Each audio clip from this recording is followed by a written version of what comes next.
அனைவருக்கும் தெற்கத்தி மன்றதாவின் வணக்கங்கள். இன்னைக்கு தகவல் பார்த்தீங்கன்னா, சீமானை பாராட்டிய இளையராஜா இணையம் முழுக்க இதே மிகப்பெரிய ஒரு வைரலா போய்கிட்டு இருக்கு.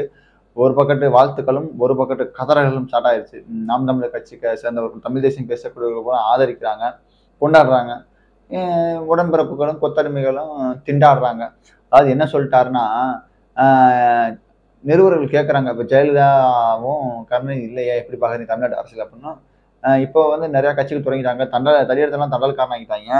எனக்கு வந்துட்டு சீமான் அவர்கள் பேசக்கூடிய அரசியல் நல்லா நுட்பமான அரசியலாகவும், மக்களுடைய வளர்ச்சி சார்ந்த ஒரு கவர்ச்சி திட்டமா இல்லாம, ஒரு வளர்ச்சி சார்ந்த மண் சார்ந்த அனைத்து உயிரிழக்கும் அரசியல், விவசாயம் இப்படி பல்வேறு திட்டங்கள் சொல்றாருல, இருக்கு. அவர் பேசக்கூடிய அரசியல் பிடிச்சிருக்கு அப்படின்னு சொல்லிட்டாரு. அதே சமயத்துல இப்ப நாடாளுமன்ற தேர்தலில் அவரு வாக்கு வங்கியும் அதிகரிச்சிருந்தாரு. 8.2% வாங்கி ஒரு அங்கீகரித்த கட்சியா மாறிட்டாரு. அதாவது 5 பைசா காசு, கோட்ரு, பிரியாணி, தோடு, தொங்கட்டியான் இந்த மாதிரி பரிசு பொருட்கள் கொடுக்காம வீட்டுக்கு நைட்டு போய் கோழி பிடிக்கிற மாதிரி போய் கணக்கெடுத்து காசு கொடுக்காம வெறும் கொள்கைகளாகவும் வெறும் பேச்சாற்றல் மூலமாகவும் தன்னோட திட்டங்கள் மூலமாவே மட்டும் மக்கள் மத்தியில் போய் சென்றடைந்திருக்காரு. இன்னும் ஒரு 5 வருஷத்துல மிகப்பெரிய கொண்டாடக்கூடிய தலைவராக வருவாரு அப்படின்னு சொல்லி போட்டிட்டாரு.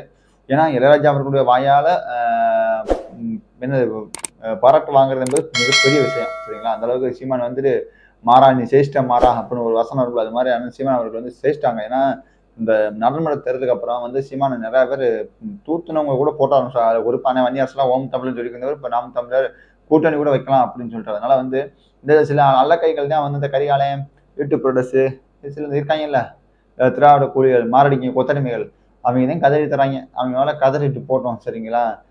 இந்த விக்கிரவாண்டியத்தில் நடந்த இடத்தில் நடக்க போகுது தெரியும்.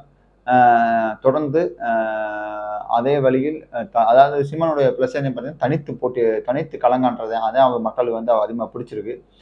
பார்ப்போம். நல்ல தலைவர்களை தேர்ந்தெடுப்போம். அடுத்த தலைமுறையை வாழ வைப்போம். நன்றி.